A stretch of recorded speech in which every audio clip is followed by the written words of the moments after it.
अंतर्राष्ट्रीय मंच पर होना बेहद जरूरी है। बहुत बहुत शुक्रिया शैलेंद्र, इन तमाम जानकारी को हमसे साझा करने के लिए। तो ये पाकिस्तान की पोल खोल किस तरह से अंतर्राष्ट्रीय मंचों पर की जाएगी। और अब बात कैसे पाकिस्तान की घोर बेइज्जती और जलालत हुई है आपको बताते हैं। फौज की बादशाहत का जो फेक दावा किया गया, वो दावा कैसा था कि इशाक डार साहब जो वहाँ के मंत्री हैं, वहाँ के अपनों ने ही उनको जमकर धोया, यानी पानी पी पी कर कोसा है अपनों ने। पाकिस्तान के डिप्टी पीएम हेडार और अंतर्राष्ट्रीय मीडिया में लगातार जिस तरह में भारत का जो परचम लहरा रहा है ऑपरेशन सिंदूर के बाद, ये गले से नीचे तो उतर नहीं रहा। अब ऐसे में झूठ का सहारा लेना पाकिस्तान के लिए कोई नया नहीं है। अगर झूठ की कोई प्रतियोगिता होती तो पाकिस्तान उसमें अव्वल आता। पाकिस्तान के झूठ का पर्दाफाश कैसे हुआ है ये आपको बताएंगे एक फैक्ट चेक के जरिए कि कैसे पाकिस्तान में जो तमाम पुलिंदे बांधे उस झूठ की पोल खुली। झूठ की पोल कैसे खुली? इशाक डार ने संसद में फर्जी रिपोर्ट का एक हवाला दिया। जो वहां की संसद है, उन्होंने क्या किया, जो पाकिस्तानी एयरफोर्स है उनकी शान में जमकर कसीदे पड़े कि भाई एयरफोर्स ने ये किया, एयरफोर्स ने वो किया। अब इसको प्रूव करने के लिए डार ने पाक एयरफोर्स की तारीफ में एक फर्जी रिपोर्ट दिखा डाली। और वो फर्जी रिपोर्ट जो थी उसे क्या किया, पाकिस्तानी अखबार द डॉन ने खुद गलत साबित कर दिया। यानी आप घर में ही घिर गए। उस रिपोर्ट में ये कहा गया था, झूठा दावा था कि आसमान यानी इस नीले अंबर का निर्विवाद राजा कौन है? पाकिस्तान। यानी अगर आप यहाँ पर लड़ते हैं तो पाकिस्तान से जीतना मुश्किल है। और ये बहुत बड़ा झूठ है। 10 मई को फोटो सोशल मीडिया पर वायरल हुआ और फैक्ट चेक में उन जो तमाम वाक्य लिखे गए थे उसमें और उसकी भाषा में कई गलतियां मिली। भाई अगर खबर सच्ची है तो भाषा और वर्तनी की गलतियां होना नामुमकिन है। डॉन ने पूरी दुनिया में ही अपने नेता की इस बेवकूफ़ी को दिखाकर ये साबित किया कि पाकिस्तान के नेता हुक्मरान झूठ बोलने से परहेज नहीं करते। पाकिस्तान की संसद झूठ और नफरत से भरी है और भारत से पिटाई होने के बाद, जो उनकी पिटाई ऑपरेशन सिंदूर के बाद हुई है, दुष्प्रचार से बाज पाकिस्तान नहीं आ रहा, क्योंकि उसे लगता है कि अब उसके पास यही विकल्प है। दो हाथ लड़ने की हिम्मत तो है नहीं और हिमाकत और मादा ऐसा कि झूठ के सारे, वो कहते हैं ना कि झूठ के जो पांव हैं, झूठ की उम्र सच से लंबी हो ही नहीं सकती। और इसीलिए इस झूठ की पोल खोल जो अंतर्राष्ट्रीय मीडिया है वो भी लगातार कर रहा है, क्योंकि अंतर्राष्ट्रीय मीडिया ने ये माना कि ये जो एस्केलेटिंग टेंशन रहा था उसमें भारत का पलड़ा विदाउट एनी डाउट भारी रहा। भारत ने 4 दिन की कार्रवाई में स्पष्ट बढ़त बना ली थी। ये बहुत सिंपल हिंदी की लाइन है। और सैटेलाइट की तस्वीरों में भी देखा गया, हम कोई झूठ बोले या ना बोले, तस्वीरें कभी झूठ नहीं बोलती। और पाक एयरबेस को भारी नुकसान पहुंचा है। वॉशिंगटन पोस्ट ने भी पाकिस्तान की पोल खोल कर रख दी। 6 एयरबेस तबाह हुए, हैंगर रनवे जो थे उनके, उन्हें भी गंभीर क्षति पहुंची। नूर खान एयरबेस जो है, आप मानकर चलिए वो रीढ़ है। अगर हम पाकिस्तानी रक्षा प्रणाली की बात करें तो वहां के जो मोबाइल कंट्रोल सेंटर थे वो भी नष्ट हुए। बुलाड़ी शहबाज एयरफोर्स जो एयरबेस था उसे भी टारगेट पर रखा गया। लब्बो लुबाब यही कि जिस झूठ को लेकर आप जगह जगह कह रहे हैं कि भाई साहब हम बादशाह हैं, आप रंक बनने के भी काबिल नहीं, लेकिन आपके दावे झूठ के इतने बड़े कि शायद आप इसी के सहारे अपनी घटिया राजनीति को आगे लेकर जाते हैं, जिसे आप विदेश नीति मानते हैं। और ऐसे में जो तमाम विदेशी सैन्य विशेषज्ञ हैं, अलग अलग जो एक्सपर्ट हैं, जो मिलिट्री से ताल्लुक रखते हैं, उन्होंने क्या किया? जॉन स्पेंसर का क्या मानना है? उन्होंने कहा कि ऑपरेशन सिंदूर क्या है? निर्णायक जीत का परिचायक है। ये तस्दीक करता है कि एक जो सैन्य विशेषज्ञ उसका मानना है कि जो ऑपरेशन चलाया गया वो निर्णायक जीत की तरफ था। भारत ने दिखाया कि अगर आप लगातार गीदड़ भपकी हमें देते जाएंगे कि परमाणु हम न्यूक्लियर कंट्री हैं, आपके इस ब्लैकमेल के आगे भारत कभी भी किसी भी हाल में झुकने वाला नहीं है। और भारत ने अपने रणनीतिक लक्ष्यों को आगे ले जाने की अपनी प्रतिबद्धता को भी हमेशा निभाया है, सफलता पाई है। ये जॉन स्पेंसर का मानना था। ऐसा ही टॉम कूपर का भी बयान आया। उन्होंने कहा कि पाक की जो चुप्पी है उस रणनीति की अगर बात की जाए तो भारत की रणनीति उस पर मजबूत रही। पाक की चुप्पी क्या? क्योंकि झूठ बोला है। जब आप कई बार झूठ बोलते हैं आपको पहले वाली बात भी याद नहीं रहती और फिर आपका दुनिया के तमाम अलग अलग मंचों पर मजाक बनता है। जेनिफर जैंग का क्या मानना है? उन्होंने कहा कि सीज फायर के लिए आप गिड़गिड़ाए, आप घुटनों पर आए, आप बदहवास थे, बदहाल थे और इसी बदहवासी में आपने कई आनन फानन जो फैसले लिए वो गलत थे और उसी गलती की वजह से आपको समझ में आया कि भारत से पंगा लेना आपके लिए ठीक नहीं है। इसीलिए भारत ने एक बहुत क्लियर कट मैसेज आपको दिया। वो मैसेज क्या था? आतंक के पनाहगाह आतंकिस्तान की अगर बात की जाए तो आतंक को बर्दाश्त नहीं करेगा भारत। और ये मैसेज खाली भारत अपने पाकिस्तान को नहीं दिया, ये पूरे वैश्विक मंच के लिए था।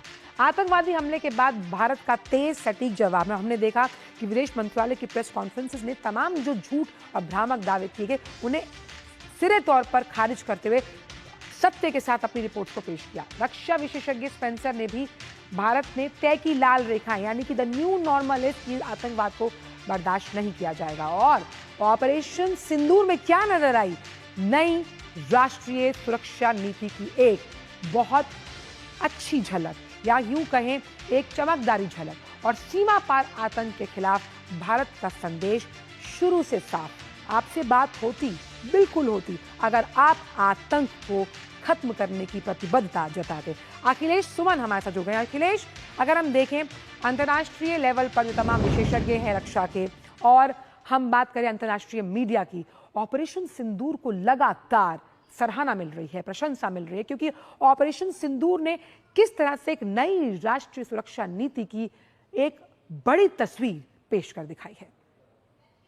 देखिए, निश्चित तौर पे आंचल, सबसे महत्वपूर्ण बात यह है कि भारत ने जो घोषणा की थी पहलगांव की घटना के बाद, उस घोषणा के मुताबिक ही सारी कार्रवाई हुई और इस बात को इंटरनेशनल मीडिया तलाश रही थी कि वैसे ही हुआ या नहीं हुआ।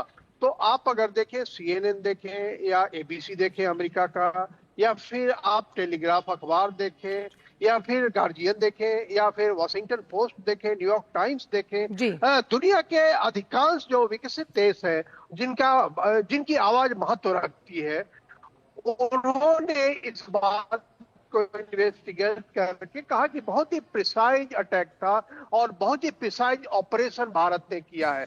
मतलब कि कोई ऐसी कार्रवाई नहीं की भारत ने जो कि बहुत ही डिसप्रोपोर्शनेट हो। हाँ, उन्होंने यह भी लिखा है कई जगह कि जब पाकिस्तान ने प्रोवोकेशन में सिविलियन इलाके में हमला करना शुरू कर दिया और सैनिक इलाके में हमला शुरू किया, तब भारत ने जवाबी कार्रवाई की। लेकिन तकरीबन सभी जो महत्वपूर्ण मीडिया है, अंतर्राष्ट्रीय मीडिया, उन्होंने पहलगांव की घटना का जिक्र करते हुए उसके आलोक में भारत की जो कार्रवाई है उस कार्रवाई को दिखाया। तो निश्चित तौर पे भारत की जो मीडिया इंफॉर्मेशन, लेकिन अखिलेश, ये कितना हास्यप्रद है कि आप अपनी वाहवाही को दुनिया के सामने झूठ के तौर पर परोसने के लिए अपनी संसद में झूठ बोलते हैं और आप ही का अखबार इस दावे को ध्वस्त करता है। जरा उस विडंबनीय स्थिति को देखिएगा कि जब संसद में आपका झूठ बेनकाब हुआ, क्या सोचती होगी आपकी आवाम कि जिस जमहूरियत की आप बात करते हैं आप उसका क ख ग भी नहीं जानते। हाँ, निश्चित तौर पे इसाक डार जो है वो उप प्रधानमंत्री हैं पाकिस्तान के और विदेश मंत्री हैं।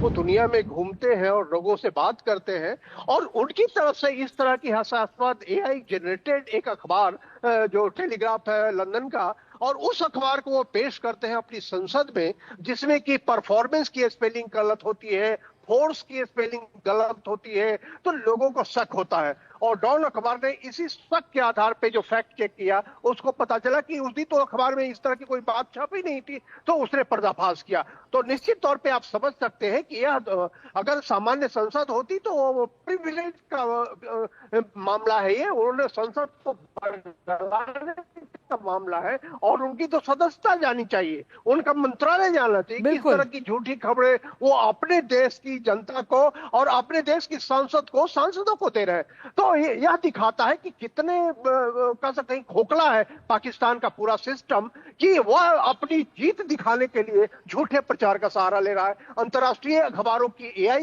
तकनीक से बनाया हुआ उसका प्रिंट आउट निकाल रहा है। वो अखिलेश कहते हैं ना कि अगर आप नकल करते हैं उसके लिए भी अक्ल की जरूरत है, लेकिन जिस तरह का बेवकूफानुमा अंदाज डार साहब ने दिखाया ये अपने आप में उनके लिए काबिल तारीफ हो सकता है। खैर बहरहाल, लेकिन तमाम जो सैन्य एक्सपर्ट्स हैं जो मिलिट्री ऑपरेशंस को बहुत करीब तौर पर जानते हैं, उनका भी मानना है कि ऑपरेशन सिंदूर ने एक ऐसी लाइन ड्रॉ कर दी है जिसे सदियों तक, अपनी 7 पुश्तों तक पाकिस्तान याद करेगा, क्योंकि आतंकवाद के खिलाफ इतनी सशक्त कार्रवाई शायद उसने कभी सोची ना होगी।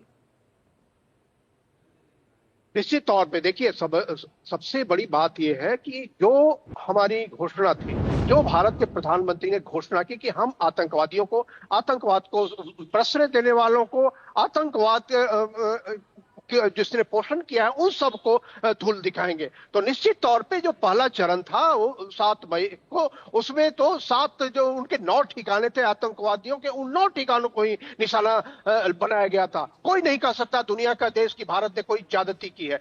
ये जो ठिकाने थे, ये ठिकाने में 2 जो महत्वपूर्ण थे, जो लश्कर तोयबा के और जैसे मोहम्मद के, वो तो यूनाइटेड नेशन सिक्योरिटी काउंसिल से प्रतिबंधित थे और उस ठिकाने को नष्ट किया। हमने दुनिया के लिए काम किया और उसके बाद जब पाकिस्तान ने प्रोवोकेशन की कार्रवाई शुरू की तो उसका जवाब बिल्कुल ही कैलकुलेटेड तरीके से दिया गया और भारत की तरफ से यह ध्यान रखा गया कि पाकिस्तान का कोई सिविलियन इससे प्रभावित कोलेटरल डैमेज ना हो। तो निश्चित तौर पे भारत के इस ऑपरेशन की सभी बुरी प्रशंसा कर रहे हैं, लेकिन कई बार ये ऐसा होता है, देखिए आंचल, कि अंतर्राष्ट्रीय राजनीति में जो है कि बहुत ही कैलकुलेटेड बयान आते हैं लोगों के, लेकिन फीलिंग अंदर से होती है कि भारत ने 70 यही तो देशों के फर्क है करीब भारत लोगों और से पाकिस्तान में अखिलेश, कि भारत हमेशा से नपी तुली सच्ची भाषा बोलता है और तोल कर झूठ बोलने का अगर कोई कंपटीशन है तो पाकिस्तान उसमें अव्वल नंबर लेकर आएगा। बहुत बहुत शुक्रिया अखिलेश इन तमाम जानकारी को हमसे साझा करने के लिए। तो न्यूज़ पंच में आज इन 3 बड़ी खबरों पर डाली हमने नजर और खास तौर पर कैसे